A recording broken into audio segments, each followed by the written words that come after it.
2022년 9월 14일 천안광성교회 수요예배 시작하겠습니다. 사랑과 은혜가 풍성하신 아버지 하나님, 우리에게 은혜를 베푸사 예배의 은혜를 내려주시니 감사합니다. 주인의 은혜만을 바라보는 충성스러운 종들이 될 수 있도록 우리의 믿음을 새롭게 만들어 주옵소서. 우리에게 생명의 면류관을 주길 원하시는 주인 되신 예수 그리스도의 이름으로 기원하옵나이다. 아멘. 찬송가 313장 찬양하겠습니다.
예배를 위하여 기도하겠습니다.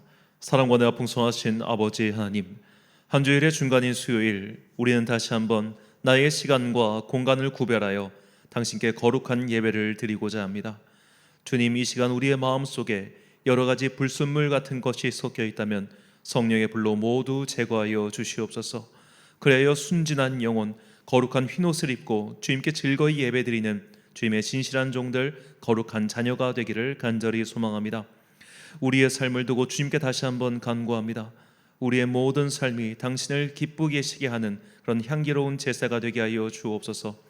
우리는 이 세상을 살아가는 동안 자꾸만 세상의 죄에 물들어가고 여러 가지 일들로 인해서 상처를 받고 또 누군가를 찌르는 가시가 되어 날카로운 창과 같이 누군가를 공격하는 무기가 되기도 합니다. 그러니 주님, 이 시간 내 마음에 고슴도치처럼 삐져나온 것들이 있다면 성령님께서 그 모든 것들을 어루만져 주사 아름다운 옷구슬로 그렇게 변화시켜 주시옵시고, 그래야 뭇 사람들에게 주님의 사랑과 은혜를 전하는 주님의 향기로운 손이 되게 하여 주옵소서. 이 나라와 민족을 위하여 기도합니다. 날로 가중만 되면 이 나라의 정치권의 이 혼돈을 주님께서 그들을 불쌍히 여기사 지혜를 내려 주옵소서. 오직 그들에게 권력이 주어져 있는 것은 그 백성들을 잘 섬기기 위한 것임을 깨닫고 자신들의 이권 투구에 열중하는 것이 아니라 백성들의 삶을 더 어떻게 하면 더 잘 살게 할 것인가, 그것만을 바라보며 사는 위정자들 되게 하여 주옵소서. 세계의 정세가 참으로 어지러워서 우리 또한 매우 삶이 괴로워지고 있습니다. 전쟁을 속히 그치게 하여 주시옵시고, 여러 가지 우리의 삶에 무너진 것들을 주님께서 바른 길로 인도하사 여러 가지 무너진 삶의 터전들이 다시 한번 회복되는 놀라운 기적의 역사 일어나게 하여 주옵소서. 이번 여름에 여러 가지 이상 고온 현상으로 인해서 수해를 입은 지역도 있고 심한 가뭄을 겪은 지역도 있습니다. 이렇게 망가져가는 지구 환경을 볼 때마다 주님께서 우리에게 창조의 사명을 맡겨주신 것이 얼마나 귀한 것임을 다시 한번 깨닫습니다. 주님께서 맡겨주신 이 창조의 귀한 피조물들을 우리가 잘 감당할 수 있도록 우리에게 더욱더 성령 충만의 은혜와 능력을 더하여 주옵소서. 이 시간 우린 다시 한번 주님 앞에 나와 당신의 거룩한 말씀을 듣고자 합니다. 이 말씀이 우리의 삶을 인도하는 주님의 지도가 되기를 간절히 소망하오며 이 모든 말씀 우리를 사랑하시는 예수 그리스도의 이름으로 기도드립니다. 아멘.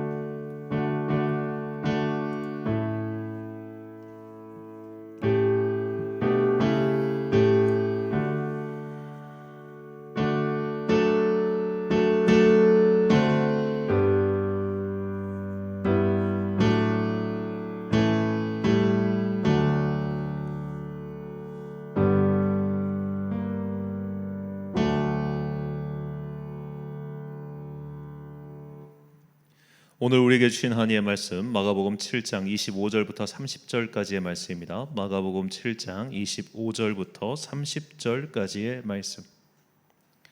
신약성경 마가복음 7장 25절부터 30절까지의 말씀을 저와 함께 한 절씩 교독하시겠습니다. 이에 더러운 귀신 들린 어린 딸을 둔 한 여자가 예수의 소문을 듣고 곧 와서 그 발 아래에 엎드리니 그 여자는 헬라인이요 수로보니게의 족속이라. 자기 딸에게서 귀신 쫓아내 주시기를 간구하거늘 예수께서 이르시되 자녀로 먼저 배물리게 먹게 할지니 자녀의 떡을 취하여 개들에게 던짐이 마땅치 아니하니라. 여자가 대답하여 이르되 주여 올소이더마는 상 아래 개들도 아이들이 먹던 부스러기를 먹나이다. 예수께서 이르시되 이 말을 하였으니 돌아가라. 귀신이 내 딸에게서 나갔느니라 하시매 여자가 집에 돌아가 본즉 아이가 침상에 누웠고 귀신이 나갔더라. 아멘. 왜 개하라고 비하하셨을까라는 제목으로 하나님의 말씀 선포하겠습니다. 얼마 전 정치권에서 이 양두구육이라는 사자성어가 회자되었습니다. 양머리를 내걸고 개고기를 판다는 뜻으로 결국 사기를 쳤다는 의미입니다. 그런데 사람들이 이 비유보다도 이 비유의 표현인 개고기에 더 주목했습니다. 어떻게 사람을 개고기에 비유할 수 있느냐 하면서 이것은 비하성 발언이다라고 이야기를 했죠. 그럼 여기서 우리는 이런 질문을 한번 해봐야 됩니다. 개고기는 안 되고 양고기는 괜찮다는 얘기입니까? 아니면 소고기는 별 문제가 없다는 이야기일까요? 어째서 사람들은 이 개고기라고 하는 이 개에 그렇게 주목하게 되었을까요? 실제로 개고기의 가격이 그렇게 싼 게 아닙니다. 개고기탕을 드셔보신 분들은 아시겠지만 소고기국보다 훨씬 비쌉니다. 자, 그렇게 비싼 개고기임에도 불구하고 어째서 개고기는 이렇게 천대를 받는 것일까요? 그 이유는 개라고 하는 짐승 때문이겠죠. 전 세계 사람들이 키우는 애완동물 중 가장 많은 것이 바로 개라는 종입니다. 개는 동양권과 서양권 모두에게 사랑받는 동물이죠. 그런데도 참으로 독특한 것은 모두에게 가장 널리 그리고 오랫동안 사랑받는 동물임에도 불구하고 개와 관련된 욕이 가장 많다는 겁니다. 그러니까 개는 그만큼 사랑받지만 동시에 그만큼 비하를 받는 동물이기도 합니다. 성경에도 개에 대한 비유적 표현이 종종 나오죠. 출애굽기 22장 31절과 신명기 23장 18절 말씀입니다. 너희는 내게 거룩한 사람이 될지니 들에서 짐승에게 찢긴 동물의 고기를 먹지 말고 그것을 개에게 던질지니라. 창기가 번 돈과 개 같은 자의 소득은 어떤 서원하는 일로든지 내 하나님 여호와의 전에 가져오지 말라. 이들은 다 내 하나님 여호와께 가증한 것임이니라. 자, 이 개라는 히브리어는 케렙입니다. 이 단어는 구약 성경에서 68번 나오는데 개에 대한 비유는 모두 부정적인 의미에서 사용되고 있습니다. 성경뿐만 아니라 이 가까운 문화권인 이슬람 문화권에서도 개는 매우 부정적인 짐승으로 묘사되고 있습니다. 이것은 이제 무슬림에게 전해오는 한 전설 때문인데 예언자 무함마드가 추격자를 피해서 한 동굴에 숨었대요. 근데 그때 밖에서 개가 짖어가지고 들킬 뻔했다라는 일화가 있고 또 어떤 전승에 따르면 이제 그가 열심히 기도하면서 이 천사와 함께 막 교통하고 있었는데 이 마귀의 종노릇을 하는 개가 자꾸만 밖에서 짖어대가지고 그가 계시를 받는 것을 방해했다. 이런 전설도 있습니다. 여기 중동 문화권에서도 이렇게 개라고 하는 짐승은 굉장히 부정적인 어떤 역할 그리고 비유적인 표현으로 사용되고 있죠. 오늘 본문에서도 분명히 개는 부정적인 의미로 사용하고 있습니다. 우리가 주목하는 것은 그런 개라고 하는 부정적인 표현을 바로 예수님께서 사용하셨다는 겁니다. 오늘 본문에 나오는 이 수로보니게라고 하는 지역은 이 두로와 시돈 지방을 가리킵니다. 그러니까 정확히는 시리아와 페니키아 그쪽이죠. 그러니까 이제 이세벨의 고향이 바로 이 페니키아입니다. 이 두로와 시돈은 오래전부터 굉장히 오래된 그 고대 도시인데 이스라엘 민족에게 어떻게 보면 이제 그 메소포타미아 지방에 있는 우상 숭배의 통로가 되었기 때문에 예전부터 좀 부정적인 지역이었죠. 이쪽 지역 출신의 한 여인이 자기의 딸이 귀신 들렸으니 좀 고쳐달라고 예수님을 찾아옵니다. 그런데 예수님께서 그녀의 부탁을 거절하시면서 이렇게 말씀하시죠. 본문 27절 말씀입니다. 예수께서 이르시되 자녀로 먼저 배불리 먹게 할지니 자녀의 떡을 취하여 개들에게 던짐이 마땅치 아니하니라. 아멘.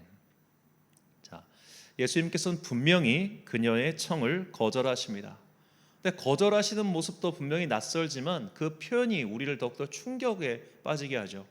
개들에게 던짐이 마땅치 아니하다.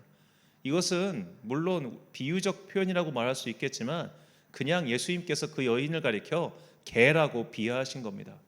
이거 뭐 피할 길이 없는, 그러니까 어떻게 변론이 불가능한 표현이죠. 분명히 확실하게 예수님께서는 그녀를 개라고 비하하셨습니다.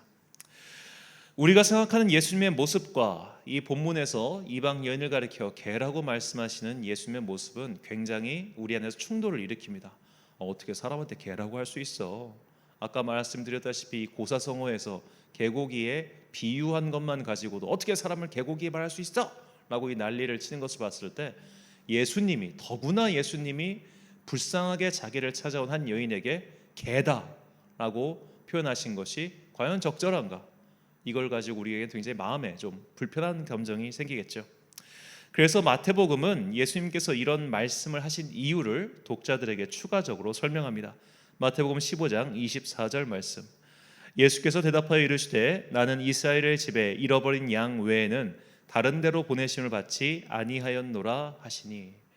이 마태복음 10장을 보면 예수님께서 제자들을 파송하시는데 그때 말씀하세요. 너희는 사마리아나 다른 곳로 가지 말고 오직 이스라엘 지파에게만 가라라고 말씀하십니다.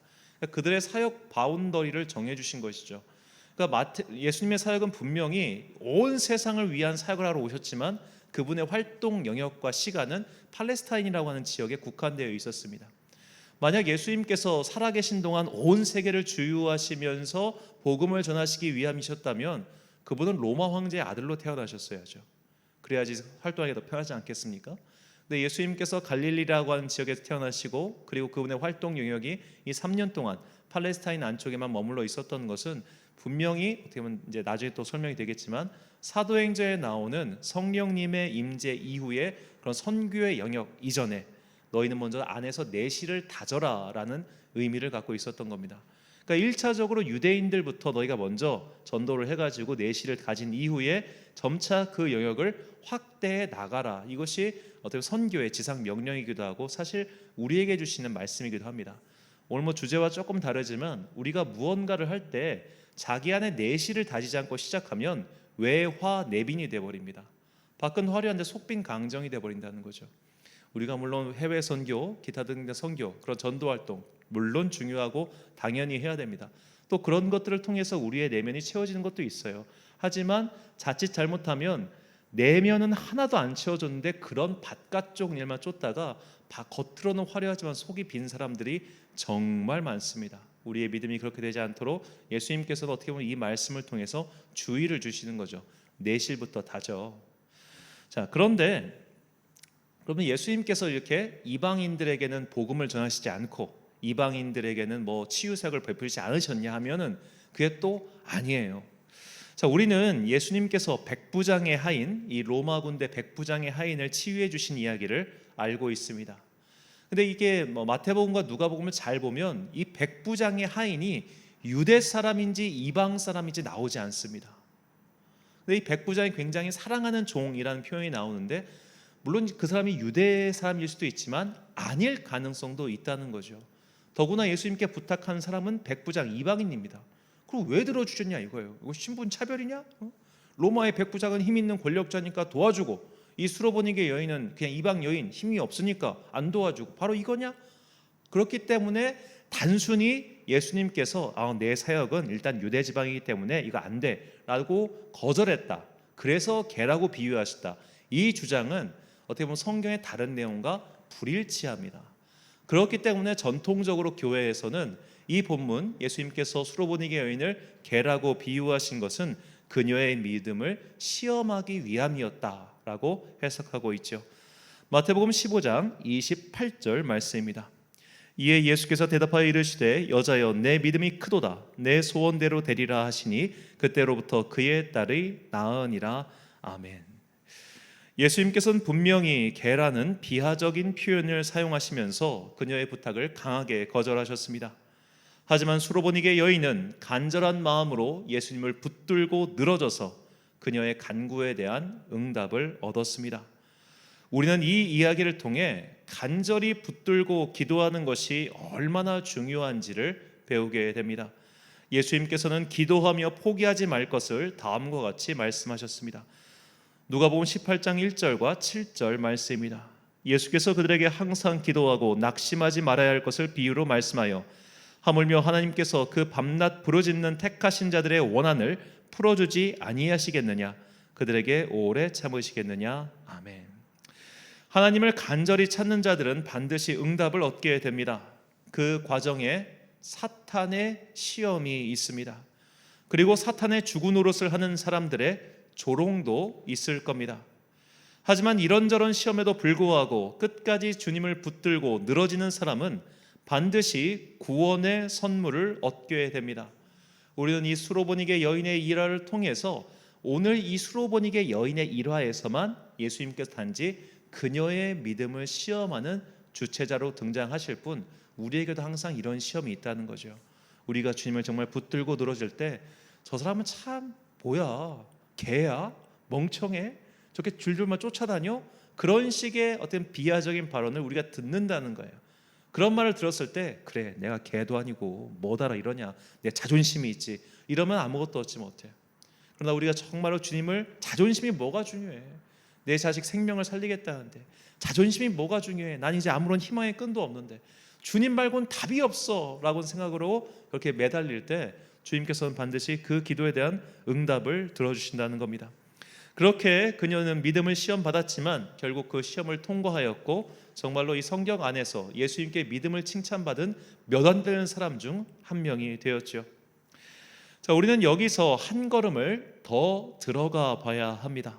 바로 개라는 단어에 담긴 더 깊은 의미를 찾아보고자 하는 것이죠. 앞서 말씀드렸다시피 개는 부정적인 의미로 사용하는 단어입니다. 이 동물에 대한 좋고 싫음 여부를 떠나서 사람을 개에게 비유하는 것은 동서고금 모두 부정적인 의미로 사용하고 있습니다. 자, 반면에 사람을 호랑이, 사자, 독수리에 비유하면 대부분 좋은 의미예요.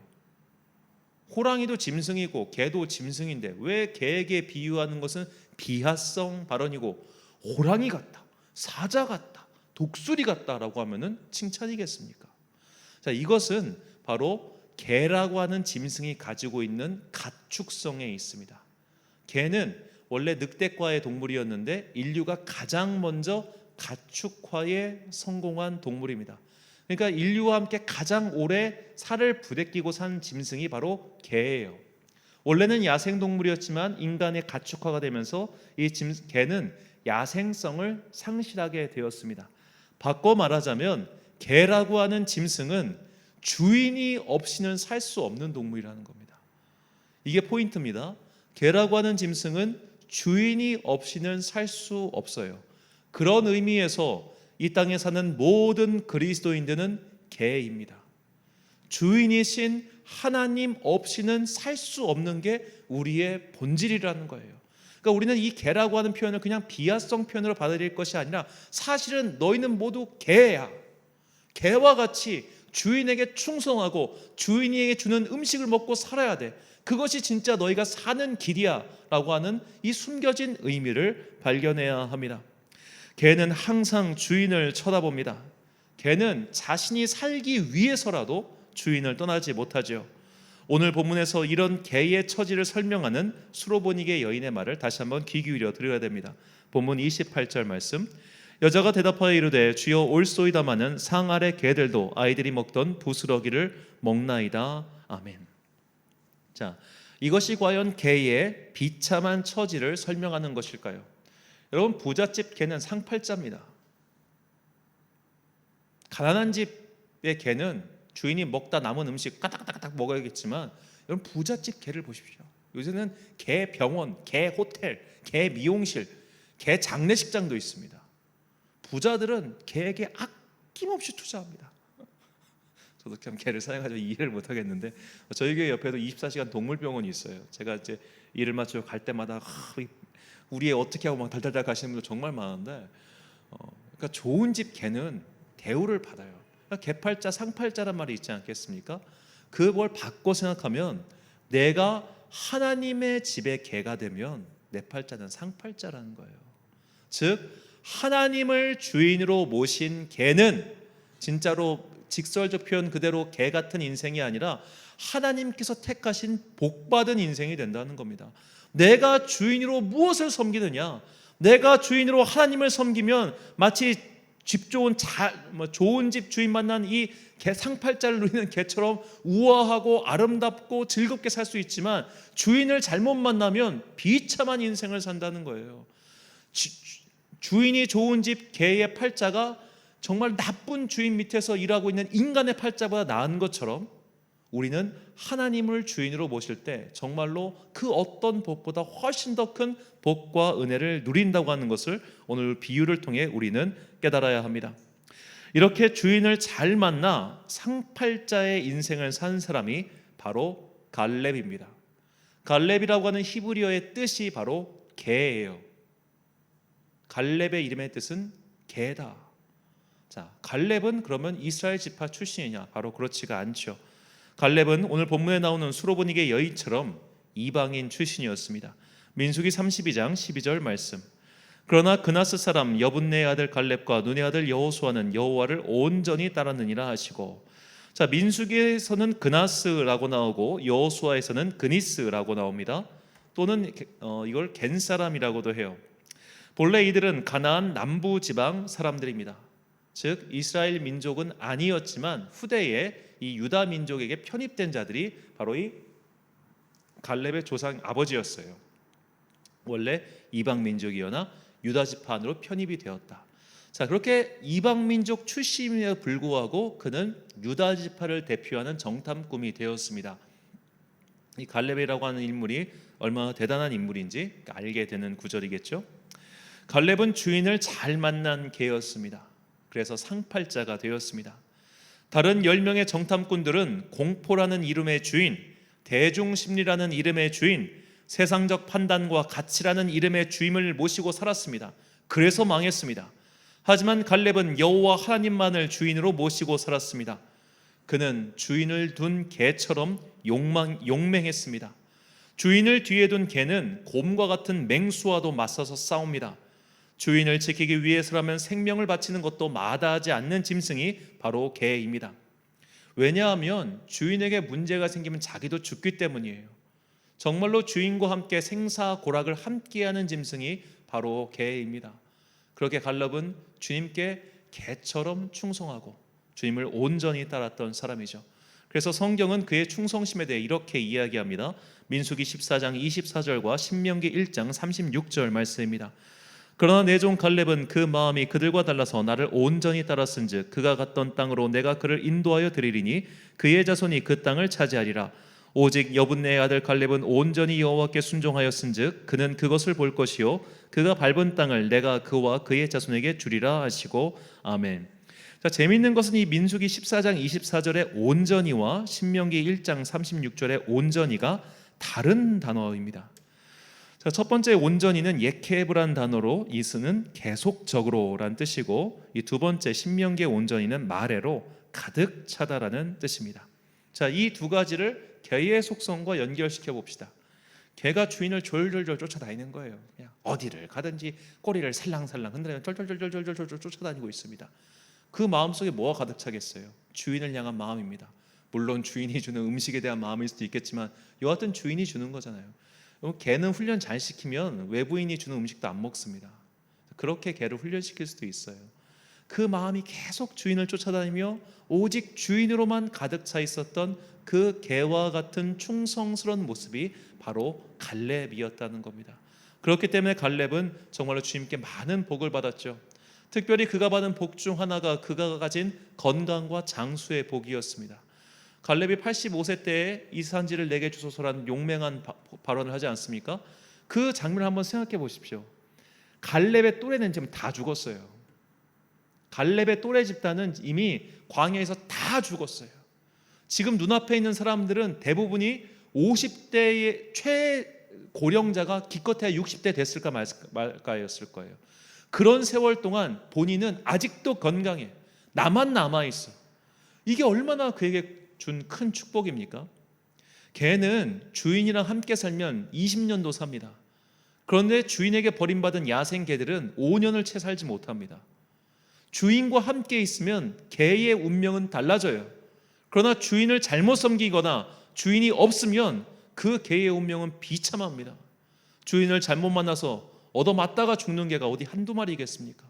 주인에게 버림받은 개가 어디 한두 마리입니까? 그러나 정말로 좋은 주인을 만난 개는 그 삶의 질이 웬만한 인간보다 나을 경우가 분명히 있다는 것이죠. 마찬가지입니다. 우리가 주인을, 세상의 것들을 주인으로 잘못 섬기면 그 인생은 비참하게 끝이 나지만 오직 여호와 하나님을 나의 주인으로 모시고 살아가는 사람은 그 인생이 찬란하게 빛나게 되어 있는 법이에요. 정말로 우리를 상팔자로 바꾸시는 그 주인의 손, 그 손을 붙잡고 사는 사람, 그 사람은 놀라운 복을 얻게 되는 것입니다. 왕을 주인으로 모시면 그 왕의 식탁에서 나오는 음식을 먹어요.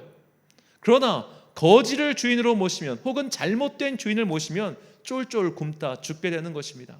그러므로 우리는 오늘 비유를 통해서 내가 충성해야 될 사람, 내가 충성해야 될 존재, 그리고 내가 정말로 간절히 바라고 기도해야 될 그 단 한 가지 나의 영혼의 주인이신 하나님만을 바라보며 그렇게 충성되이 종으로서 살아가야 될 것을 말씀을 통해 깨달아야 됩니다.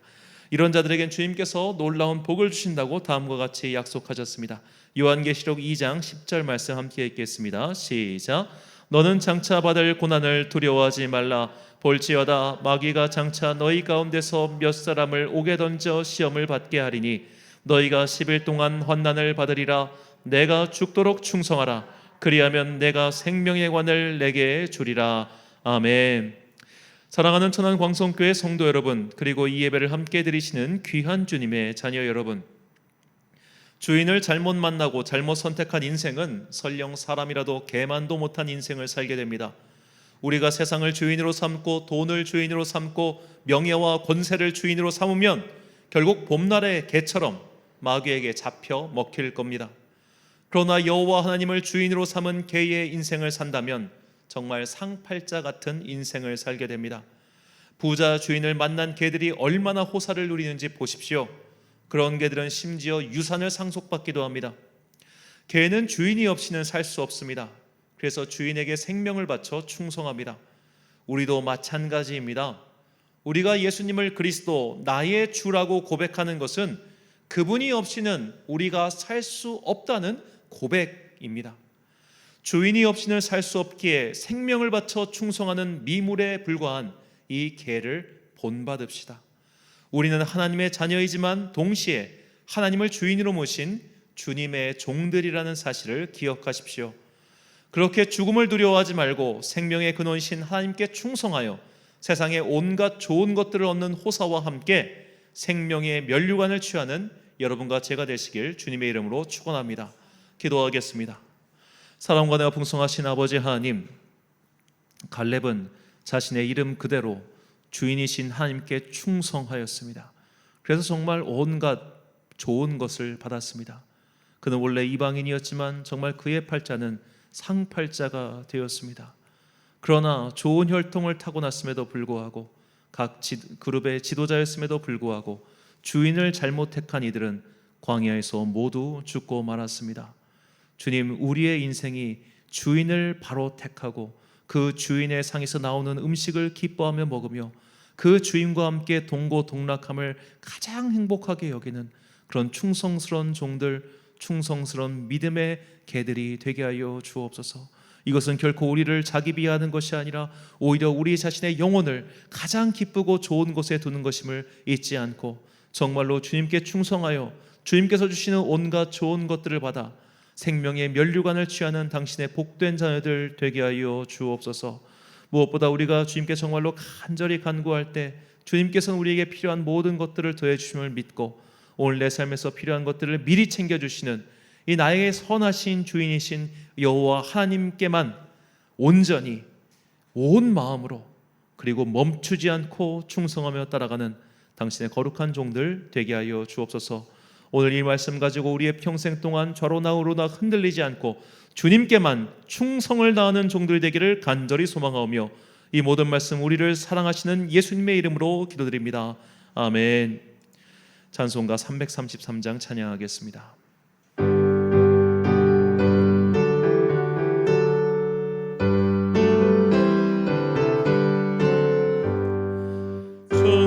충성하라 죽도록 충성하라 주님께 슬픔이나 괴로움이 주의 사랑 못 깨느니 충성하라 죽도록 충성하라 끝까지 충성하라 죽도록 충성하라 주님께 찬란하다 저 면류관 들려온다 주의 음성 충성하라 죽도록 충성하라 끝까지 충성하라 죽도록